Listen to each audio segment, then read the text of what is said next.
¿Saben ustedes cuántos hermanos tenemos arriba en el cielo? Son miles. Yo iba al cementerio todos los días. Y a veces hasta 2 para enterrar a 2. Entonces, el Señor da la vida y el Señor la quita. Él venció a la muerte para hacernos vencedores de la muerte y tener esperanza de resurrección cuando nos llegue el momento de que, recuperemos el cuerpo una vez muertos. Pero lo más maravilloso es que aquellos que nos ha dado prueba terrenal, nos ha dado esperanza de vida eterna y no nos preocupa irnos hoy mismo, porque estamos seguros de que estaremos mejor arriba con Él.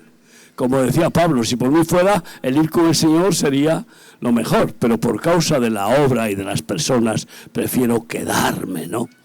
Y dice Juan 8:50 y no sé, creo 3, que el que guarda mi palabra nunca verá muerte.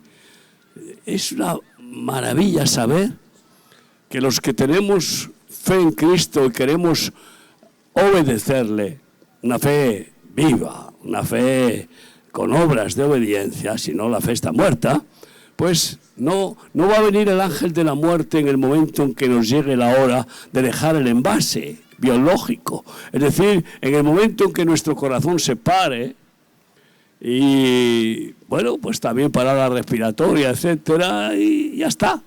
El envase finito.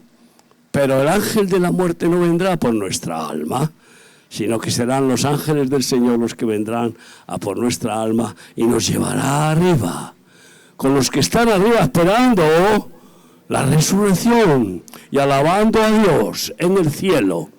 Por tanto, en Cristo Jesús ni la vida ni la muerte nos hace tener ningún miedo, porque mientras Él está con nosotros, si vivimos, para Él vivimos, si morimos, para Él morimos. Y viendo a mis hermanos queridos aquí y en cada sitio donde voy, pues me hace el Señor recordar un poco de lo que éramos antes de que Cristo nos convirtiera. Es importante no olvidar de dónde nos sacó. Éramos despreciables. Lo más despreciable de la sociedad. Yo siempre digo que los seres humanos se distinguen en 2 categorías, los malos y los peores. Nosotros éramos de los peores. Y vemos eso y decimos, Dios mío, qué horror que lo que éramos. Y qué bendición tan grande lo que has hecho con nosotros. Que aquellos hombres perversos han muerto. Ya no existen. No tenemos nada que ver con aquel viejo hombre. Ahora somos nuevas criaturas en Cristo Jesús. Pero también nos horroriza ver que la mayoría de nuestros prójimos, de los seres humanos, incluso muchos que se dicen cristianos, pues resulta que son como nosotros éramos. Se están multiplicando los que son actualmente como nosotros éramos. Quizá no tanto, pero son de los malos. Y la maldad se aumentará, profetizó Jesús. En el final de los tiempos y el amor de muchos se enfriará. Y eso nos da un sufrimiento muy grande, porque nos hace ver qué ignorantes y qué estúpidos éramos para haber desperdiciado tantos años sin haber recibido a Jesucristo antes.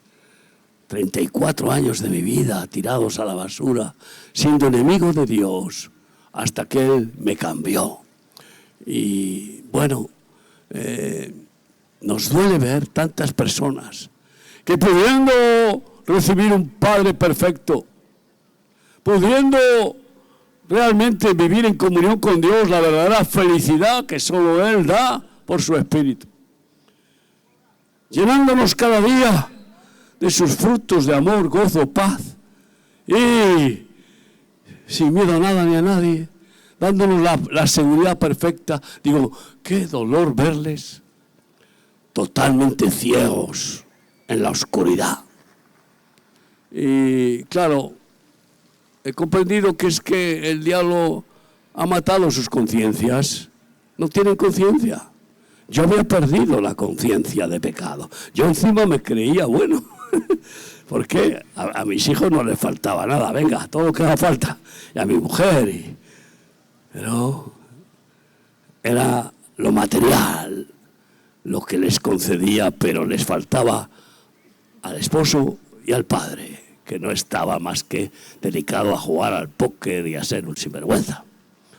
Entonces, la conciencia, amigo mío, es un hábito de Dios, una manifestación del Espíritu de Dios, del aliento de Dios, que puso al crearnos, y que es como un fusible espiritual que nos dice no está bien, y que nos acusa y no perdona.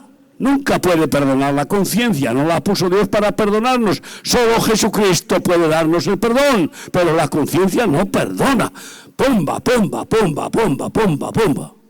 ¿Cuántos se suicidan porque no soportan la acusación de su conciencia? ¿Cuántos viven amargados y tristes porque en realidad en su alma la conciencia, como un pájaro carpintero, les da y les da? Hiciste mal y no has resuelto, no lo has resuelto, no te has humillado, no has pedido perdón, o no has perdonado ni a tu padre. Es terrible, es implacable la conciencia. Y claro, aquellos que no reciben una renovación de ese aliento de Dios que Dios le dio a Adán como muñeco de barro para darle vida, y vivía en comunión con Él, caminaba con Él, en amistad con Él, pues entonces el diablo hace su trabajo, pero vamos, incansable y muy bien hecho, de matar las conciencias para que no tengan conflicto, para que se acepten a sí mismos con toda la maldad, el egoísmo, y encima se consideren pues mejores que los demás, como vemos a muchos políticos que no tienen conciencia, están muertos. Jesucristo predicaba el Evangelio por las plazas y las calles, pero también en el templo.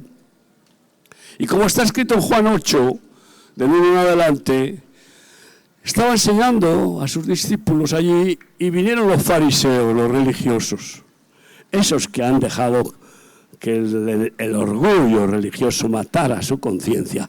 Vinieron para tentar a Jesús y arrojaron, literalmente arrojaron a una adúltera a los pies de Jesús. Y le dijeron: Maestro, esta mujer ha sido sorprendida en el acto mismo del adulterio, y la ley de Moisés nos dice que hay que apedrearla. ¿Qué hacemos? La prueba era si Jesús decía que de ninguna manera, porque predicaba el evangelio del arrepentimiento y el perdón, pues le iban a culpar por ir contra la ley. Y si decía apedréenla, iba a quedar completamente contradecido con su mensaje. Entonces Jesús se calló y se agachó y escribió en el suelo con un dedo.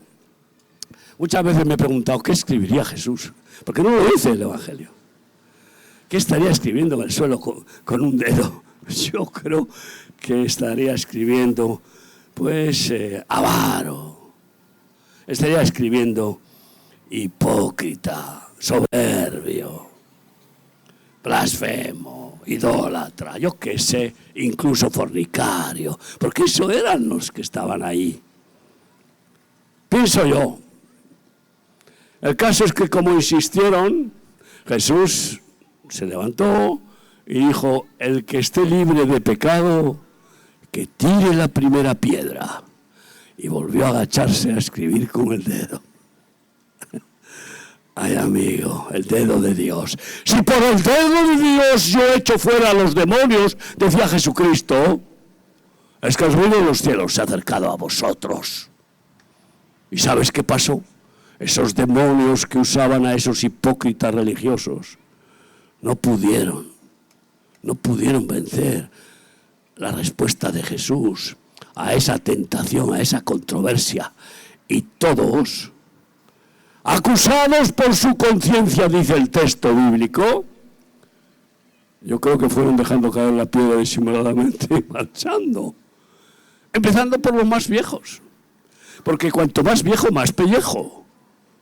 Cuanto más viejo el hombre o la mujer, más tiempo hemos tenido para pecar y más pecado hemos hecho.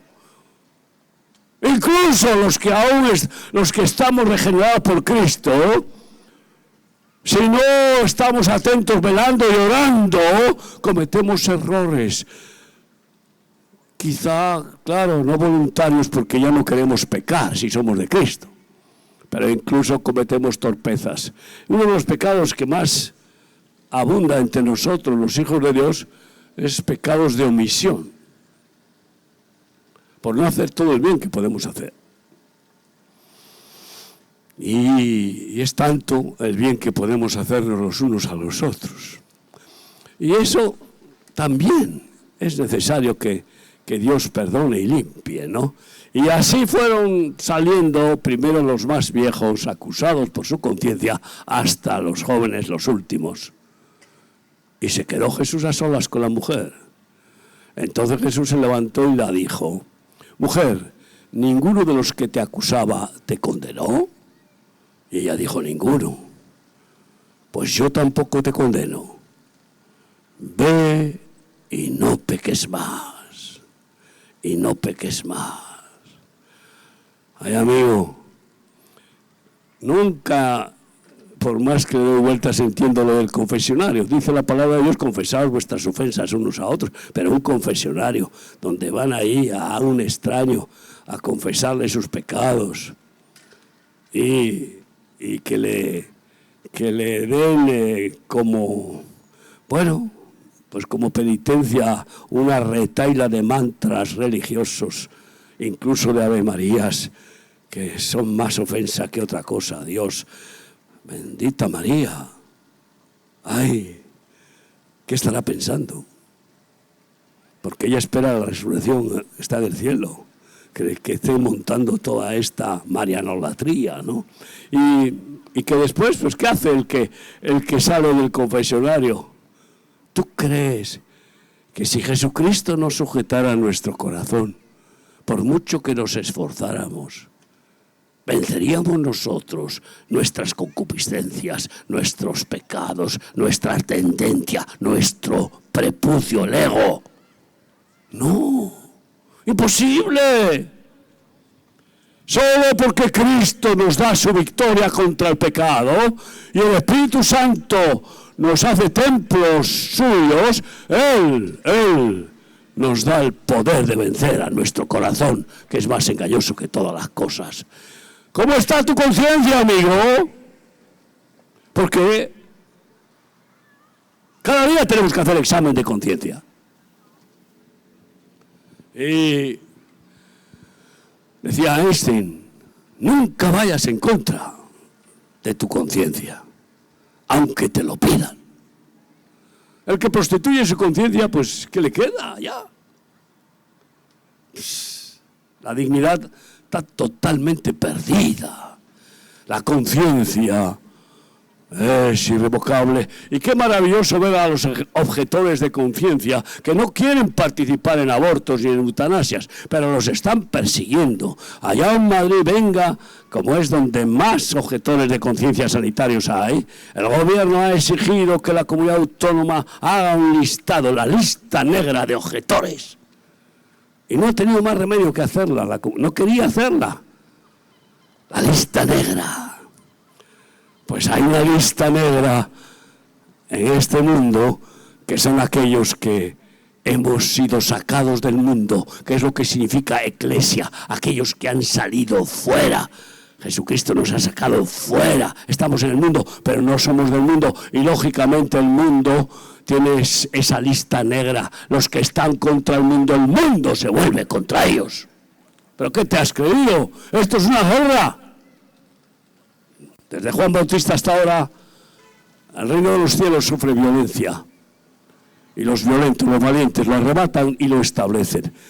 Sufre violencia contra los reinos de Satanás de este mundo, que aunque está vencido, el Señor le permite que siga robando, matando y destruyendo, para quebrantar a aquellos que no se vuelven a Dios, aquellos que incluso se hacen religiosos, pero que no permiten que Dios les cambie el corazón. Porque ¿cómo podrá salvar Dios a los hombres que dicen Señor, Señor, pero que su corazón está lejos de Él? No todo el que me dice Señor, Señor entrará en el reino de los cielos, sino el que hace mi voluntad, como yo he venido a hacer la voluntad de mi Padre. Este es el gran problema de la hipocresía, decir Señor, Señor, pero no le dejamos que se enseñoree, que nos gobierne, que sea totalmente dueño nuestro. Señor, Señor es, te pertenezco, eres todo para mí, me has comprado, soy tuyo, has pagado un precio altísimo, ¿no? Y Dios permite que los demonios pues roben, maten, destruyan y extiendan sus ejércitos de pirómanos para encender fuegos, que la mayoría son provocados. Vamos a ver un verano de AUPA, cada año peor. Porque los pirómanos endemoniados, pues les enciende el diablo la pasión de Moloch, del fuego, del fuego. Claro, pero si es que encima no quieren las multitudes abandonar hasta los cultos a Moloch, como las fiestas de Valencia, en plena Dana, fue terrible. Fuimos inmediatamente, nada más que sucedió la Dana, y ahí tuvimos dificultades porque seguían con las fiestas igual, como si no hubiera pasado nada, y 200 y pico muertos. Culto a Moloch. Y quemando muñecos porque ya no pueden quemar personas como quemaban en otro tiempo. Queridos hermanos, un análisis, un examen de conciencia diario es la mejor acción espiritual que tenemos que hacer antes de acostarnos. Balance. Jesucristo pues predicaba el Evangelio por las calles y las plazas. La multitud le seguía. Y vino uno de entre la multitud que era un escriba, un experto, como harían hoy un teólogo, ¿no?, de la Torá, de la Biblia, y le preguntó, maestro, ¿qué debo hacer para alcanzar la vida eterna? Está escrito en Lucas 10:25. Y Jesús le dijo, ¿cómo está escrito? Tú que eres escriba, ¿cómo está escrito? ¿Cómo lees? ¿Cómo interpretas? Porque hay muchos que quieren interpretar la Biblia a su manera. Yo me lo guiso, yo me lo como Juan Palomo, yo tengo mi evangelio. Y quieren hacerse un Dios a su manera. Dios no puede ser ni a tu manera ni a la mía. Él es el incomparable, el único, el perfecto. Y si quieres te lo comes, y si no, olvídate, no va a cambiar, porque es perfecto. Y Él quiere que lo comamos. Porque el que no come mi carne y no bebe mi sangre no tiene parte conmigo, dijo Jesús. Comer a Jesús. No como escuchar esas misas y al Papa diciendo la transustanciación del cambio de la hostia por el cuerpo biológico de Jesús para hacer un supuesto canibalismo. Y el vino por la sangre de Jesús. No. Comer a Jesucristo es comer el verbo, la verdad, sus palabras. Lo que Él es, su sabiduría, sus pensamientos, sus deseos. Eso es comerle, comer al pan del cielo, la palabra viviente. Y beber su sangre es estar, pues eso, cada día limpiándonos con su sangre, que es lo que derramó para limpiarnos. Y entonces, ¿cómo ves? ¿Cómo interpretas?, le pregunta Jesús. Y Él dijo, amarás al Señor tu Dios con todo tu corazón, con toda tu mente, con toda tu alma y con todas tus fuerzas. y al prójimo como a ti mismo. Luego así adrede, porque así es como hacen la liturgia los que repiten y repiten y repiten. Y Jesús le dijo, bien has dicho, hazlo y vivirás. Pero como no lo hacía, fíjate qué estupidez cometió. ¿Y quién es mi prójimo?, preguntó. Ese intérprete no sabía ni quién era su prójimo. Tu prójimo es el que está a tu lado. Esa es tu prójima, y luego más allá y más allá y más allá. Próximo significa. Y no sabía quién es mi prójimo, pero ¿será posible? El que no tiene conciencia no sabe ni quién es su prójimo, porque se mira para sí mismo, solo para sí mismo. Es un endogámico, y el que es egoísta, ególatra, pues no tiene sitio en su corazón para nadie, ni para Dios, ni para su madre, ni para nadie, solo para sí mismo. Es como un remolino diabólico que se traga a sí mismo y que traga todo lo que hay a su alrededor. Todo lo quiere, no se cansa. Qué terrible es la egolatría. Y Jesús le dijo una parábola para explicarle quién es el prójimo. Un hombre descendió de Jerusalén, la ciudad del Señor, a Jericó, la ciudad del pecado. Salió de la bendición y se fue al pecado, como un hijo pródigo también. En el camino salió de la gracia, le vino la desgracia. Le asaltaron los bandidos, simbolizando a los demonios. Le robaron, le apalearon, lo dejaron medio muerto en el camino. Gracia o desgracia, no existe otra cosa. Bendición o maldición, no existe la buena suerte ni la mala suerte. No existe ninguna casualidad. Solo la causalidad, porque todo efecto tiene su causa. Y Dios es el principio y el fin, y la causa de todo. La causa de la gracia de bendición a los que quieren llenarse de su amor, dejarse amar. Es tan sencillo. Pero los que no se quieren dejar amar, pero quieren encima ser importantes con religión y... Bueno. Y entonces resulta que apareció un sacerdote por allí. Iba a Jericó.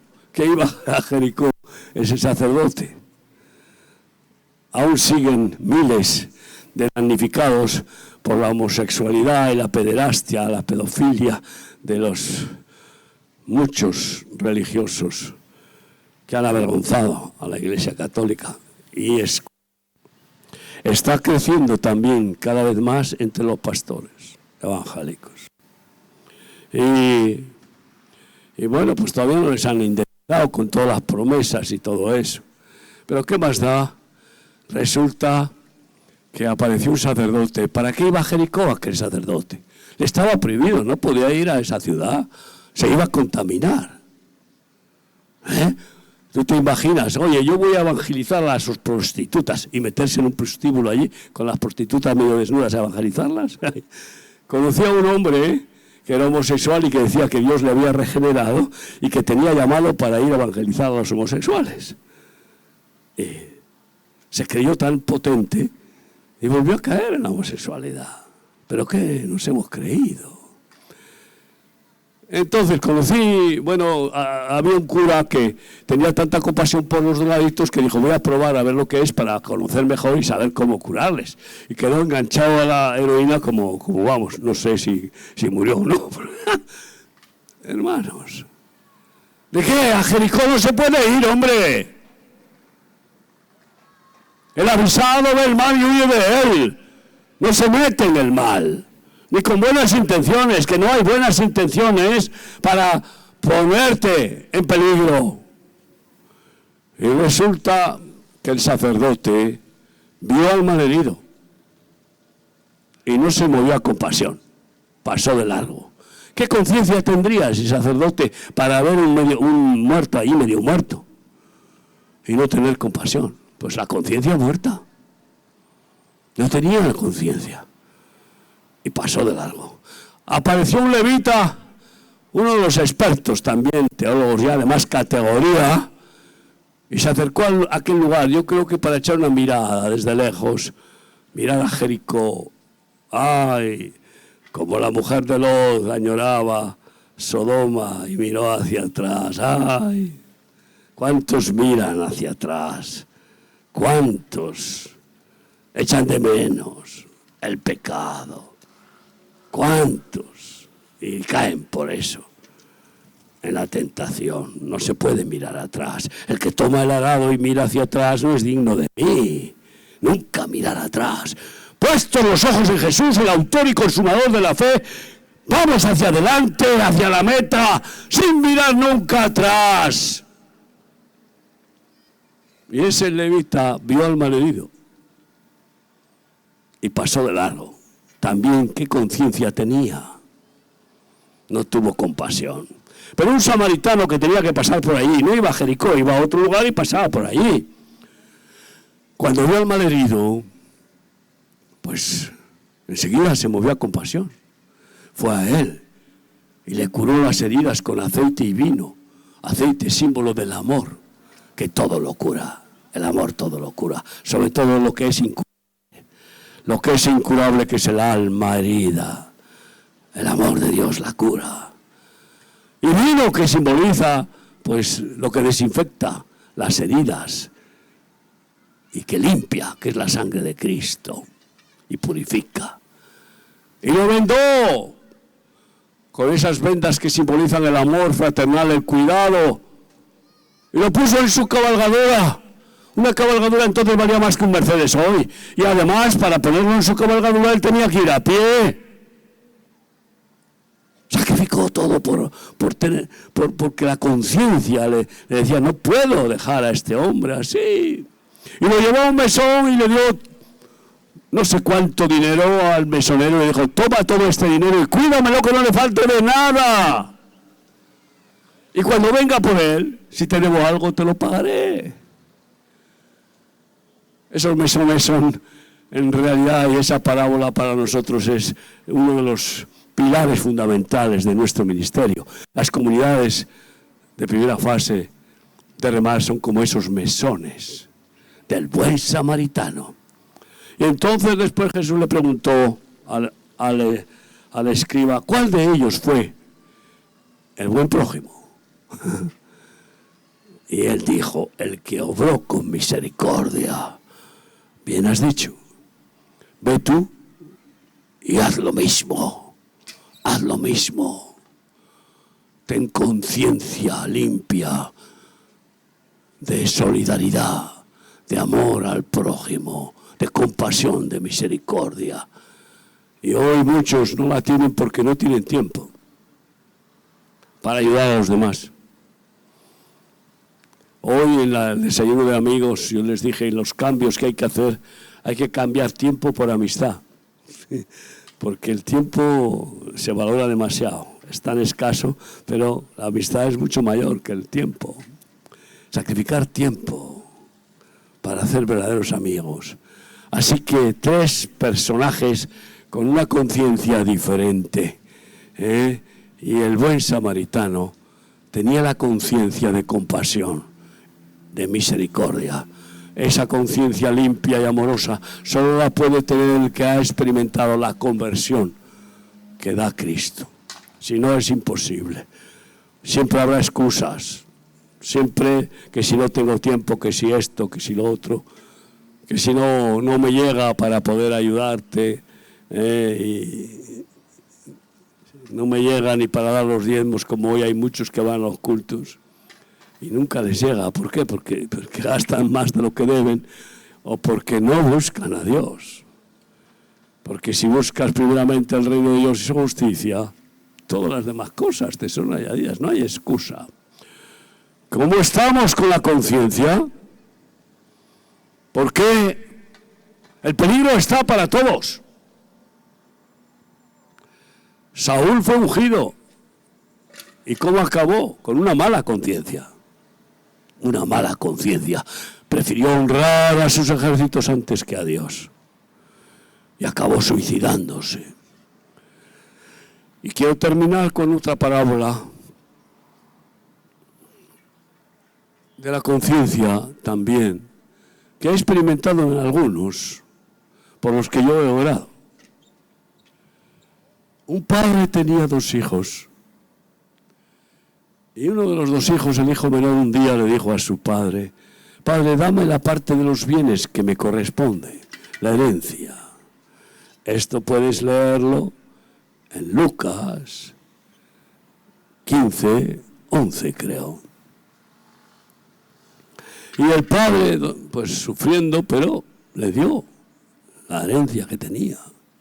Y el hijo se fue a vivir perdidamente, a malgastar la herencia. Y enseguida vinieron muchos amigos para ayudarle a gastar. Enseguida, los falsos amigos vienen a ayudarte a gastar tus energías, tu dinero, tu tiempo. Son los que envía el maligno aprovechateguis. Y bueno, pues lo gastó todo. Los amigos desaparecieron, tú. Y se quedó solo. Y justamente vino una hambruna en aquel lugar. ¿Quién desata las hambrunas en periodos incluso de 7 años de forma muy curiosa? 7 años de vacas flacas, 7 años de vacas gordas, 7 de flacas. Eso se repite, se repite. Como Dios me dio una revelación bien clara de que venían las 7 vacas flacas a España, no sé cuándo fue esa crisis tan terrible, que quebraron multitud de empresas y España tuvo, y no hace mucho, ya la memoria me falla. Y pudimos cerrar grifos y prepararnos para enfrentar sabiamente esas vacas flacas y el Señor nos dio la gracia de vencer esa situación. Igual que con la pandemia. Yo no sé cómo no han aprendido la lección muchas congregaciones. Viene Dios, desata esa pandemia diabólica, que es Dios quien lo permite todo. ¿O es que se descuida Dios? ¿Hay algo que Él se haya despistado? Tiene control de todo. Y viene Dios y cierra todos los chiringuitos religiosos. ¡Fuera! 2 años. Nosotros no. Tuvimos 2 años de una intensidad de evangelismo y de ayuda. Siempre te va a pasar algo de eso, no te preocupes. Lo necesito, porque veo cómo se mueven los elementos para estorbar. Pero nunca hemos tenido una actividad tan evangelística y tan solidaria que con la pandemia. Y encima, las 180 empresas que nos alimentan, los rastros que tenemos en España, cerrados. Y el Señor nos dio revelación para salir. Entonces, pero teníamos hasta lo que se llama permiso total para salir. Todo el mundo en clausura. Nosotros teníamos permiso para salir, para ir a dar alimentos a los necesitados, porque nadie lo hacía. Miedo a la peste. Qué diabólico. Los abuelos no querían ver a los nietos. Los padres no querían ver a los abuelos. Y así todo con miedo a contagiarse. Se rompieron relaciones, hasta familiares. ¡Ay! Y nosotros, si estás con nosotros, qué miedo. Y claro, yo pillé la enfermedad y me llevaron al hospital. Pues eso, mi mujer me llevó que yo estaba así atontado. 10 días. Y fueron 10 días de una de miel con el Señor en el hospital. Y quedé vacunado de forma natural, sin ponerme vacuna. Pero créeme, todo es en Cristo. ¿Cómo aprenderemos que todo lo bueno viene de Él? Y entonces, pues, desagradecido, ingrato, en medio de esa hambruna se juntó con un hacendado que tenía cerdos y lo puso a cuidar cerdos. Y miraba a los cerdos y tenía envidia. Estos cerdos comen y comen bellotas y yo me muero de hambre. Ay. Los que aman el mundo tienen envidia de los cerdos que engordan. y tienen el sueño americano, millonarios, Dios mío. El capitalismo está quebrando y Dios lo va a quebrantar por endogamia. El comunismo quebró por ser un totalitarismo sin Dios. Además, o sea, una cosa que es el sistema político que más daño ha hecho a la humanidad, con un fundador llamado Karl Marx, judío, ateo, renegado contra el cristianismo de forma especial, porque se conoce que pues él era de familia creyente, pero el clero también quizá le escandalizó, como a mí cuando era monaguillo. ¿Para qué vamos a decir? De todas maneras, cada uno tiene su propia conciencia y cada uno dará cuentas a Dios por sí mismo. Yo no voy a dar cuentas a Dios por ti, ni tú las vas a dar por mí. Vela por mí, ora por mí, cuidémonos los unos a los otros, pero delante de Dios. Cada uno dará cuentas de sí mismo. Y ahí estaba este joven, pues quebrantado. Y pensó dentro de sí. Ese quebranto despertó su conciencia, hombre. ¿Sabes? Igual que despierta la conciencia del ateo cuando le dice el médico, te quedan 3 meses de vida. Ay, amigo, qué golpe de conciencia. Y así un ateo que ve que llega la muerte, comienza a decir, Dios mío, hasta el más ateo. Mentira, podrida, chulería humanista, lo del ateísmo. Y lo de aquellos que no tienen miedo a la muerte. Y de aquellos que, mentira, soberbia y farisaica. Y entonces se le despertó la conciencia, Dios le despertó la conciencia. ¿Por qué? Porque tenía el plan de rescatarlo. Y pensó dentro de sí, en la casa de mi padre hay abundancia de pan, y yo me muero de hambre, y estos cerdos comen, y yo me muero de hambre. Y en ese pensamiento dijo, ¿qué haré? La conciencia analítica, el examen, ¿qué haré? Y ahí el Señor te habla. El primer lugar que nos habla Dios es en la conciencia, a través del alma, la memoria, el entendimiento, la voluntad, la inteligencia. ¿Qué haré? Y entonces dijo, ya sé lo que haré. Volveré a la casa de mi padre y le diré, Padre, he pecado contra el cielo y contra ti, y no soy digno de que me tengas como uno de tus hijos. Tenme al menos como uno de tus criados, Padre. Y así lo decidió. Ese despertar de la conciencia. ¡Ay! Ese cambio que produce ese despertar, esa iluminación de la conciencia que estaba muerta, le lleva a humillarse delante del Padre y a pedir perdón. El orgulloso nunca quiere pedir perdón ni perdona. Y así lo hizo, se encaminó hacia la casa del padre, regresó el hijo pródigo, y el padre, que siempre estaba anhelando a ver cada día, mirando a ver si veía a su hijo volver, nada más que lo vio, salió en su encuentro corriendo. Y al llegar a él, a pesar de que olía a puerco, como hizo Jesús con nosotros, que olíamos al peor olor. ¿Sabes cuál es el peor olor? El peor olor físico es el del puerco, pero el peor olor espiritual es el del pecado. Nos abrazó, nos besó. Así el padre abrazó y besó a su hijo, por mucho que olía mal y estaba hecho un harapo. Y él cumplió lo que dijo, Padre, he pecado contra el cielo y contra ti, no soy digno de que me tengas como uno de tus hijos. No se aprovechó de ese abrazo paternal, se humilló, su conciencia había despertado y reconocía la culpabilidad que le producía la conciencia, Y reconocer esa culpa es pedir perdón. Soy culpable. Merezco que no me tengas por hijo, pero hazme como uno de tus criados.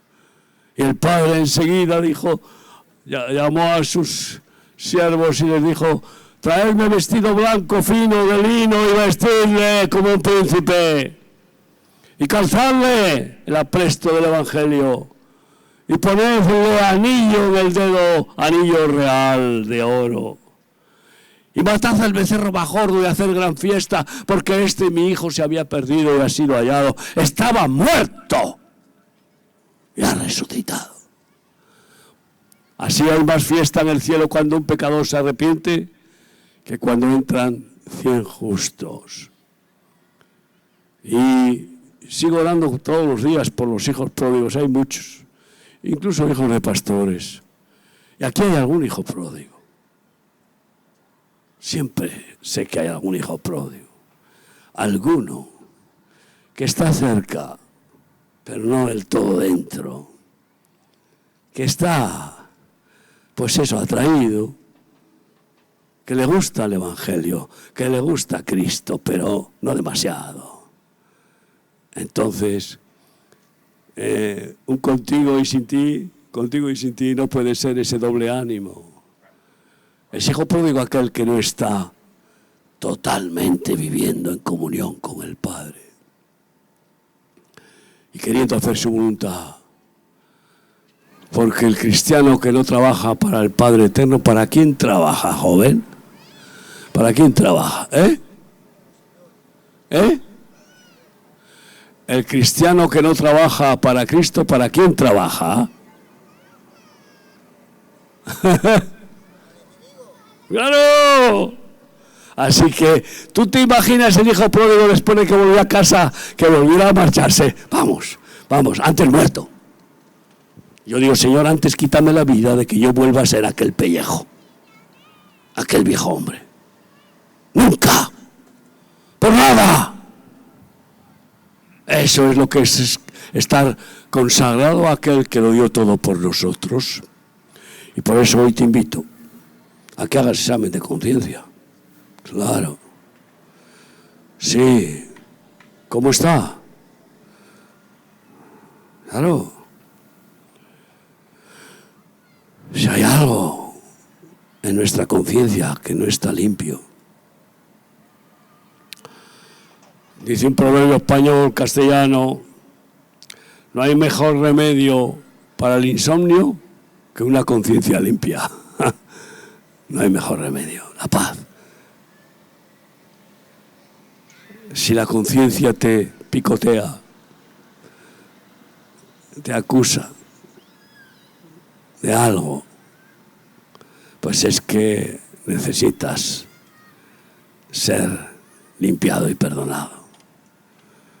Y por eso, en esa situación, no tienes paz.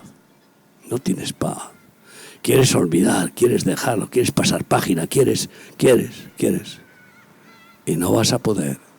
Porque es Dios trabajando contigo, llevándote a examinar cada día tu conciencia. Y por eso, como ha dicho mi esposa, la cura para tener una conciencia limpia, sana, la buena conciencia, es el arrepentimiento y el perdón. No hay otra. Y por eso te digo, a ver, ¿cómo estás? Dice 1 Juan 1, 8 y 9. Si negamos que somos pecadores, nos engañamos a nosotros mismos. Pero si confesamos nuestros pecados, abogado fiel y justo tenemos a Jesucristo. Abogado fiel y justo, defensor. Y su sangre nos perdona y limpia de todo pecado. Si negamos nuestros pecados y somos pecadores, le hacemos mentiroso a Dios. Porque Él dice que todos somos pecadores. Que todos estábamos destituidos de la gloria de Dios y que todos pecamos. Pero es que incluso cada día hay alguna falta. La experiencia diaria más espiritual es examen de conciencia y limpiarla para dormir en paz. Y entonces se produce lo que dice Jesucristo: mi paz os doy, mi paz os dejo. No como el mundo la da, porque mi paz es verdadera paz. Esa conciencia limpia te lleva a tener paz con Dios. La paz con Dios es no tener cuentas con Dios, todas pagadas. La paz contigo mismo es no tener a ese fiscal de tu alma que te acusa y que te condena. Y la paz con nuestros semejantes es haber recibido su perdón si hemos tenido que pedírselo. Si tú le pides perdón a tu esposa, te perdonará. Mari, cariño, si te pido perdón, ¿verdad? Que alguna vez lo he hecho. Y tú también a mí. Nos perdonamos, ¿verdad? Perdonaos unos a otros vuestras ofensas. Y entonces la paz. Y yo os pido perdón si os he ofendido en algo. Y yo sé que no he sido suficiente. Me viene alguien y me dice: ¿te acuerdas cómo me llamo? Perdóname, pero no me acuerdo. Es que esto ya es un problema, ya que es que tengo ya la cabeza que no me funciona bien, pero yo me gustaría acordarme más de ti. ¿Quieres hoy hacer ese bendito examen de conciencia y ponerte en paz con Dios, contigo mismo y con tus semejantes? Ponte de pie ahí donde estás para pedirle al Espíritu Santo que nos dé un análisis de cómo ve nuestra conciencia. Porque seguro que hay algo que falta. No somos perfectos todavía, por lo tanto, algo todavía nos obstaculiza. Algo nos estorba. Tener la conciencia limpia, eso es gracias a la comunión con el Señor, gracias a ser rescatado de toda nuestra maldad, a ser perdonado. Hoy, ¿quieres decirle al Señor: perdóname de toda maldad? Dilo conmigo: Señor Jesucristo, reconozco mis pecados, mis faltas. Sigo fallando todavía algunas veces. No quiero de ninguna manera, odio el pecado, pero aún fallo. Perdóname y perfeccióname, que no siga repitiendo los mismos fallos, Dios mío. Vete purificándome y cambiando mi corazón. Y limpia mi conciencia con el jabón perfecto de tu sangre, que nos limpia de todo pecado. Santifícanos, Señor, y danos una conciencia sana para vivir en paz. Qué hermosa la paz de saber que no hay culpa, que todo pecado ha sido borrado del libro de la vida, que estamos a cuentas con Dios y que nos ha perdonado todo. Recibe el perdón de Dios. No perdona un poco, perdona todo. Aunque vuestros pecados fueron como la grana, rojos de vergüenza como el carmesí, blancos como la lana, quedarán por la sangre del Cordero. Qué hermoso, que nos perdona de toda nuestra maldad. Di conmigo: Señor, gracias. Gracias que tú lavas mi conciencia cada día. Y que produces en mí un anhelo de ser mejorado, transformado a tu imagen, santificado cada día, ser perfeccionado. Y produces en mí un odio al pecado, al hombre viejo. No, Señor, de ninguna manera permitas que las concupiscencias del hombre viejo vuelvan a tener dominio sobre mi vida. Guárdame de mí mismo, guárdame del diablo y del mundo. y sigue limpiando mi alma más y más de toda maldad. Gracias, Padre, en el nombre de Jesús, en el nombre de Jesús. Amén.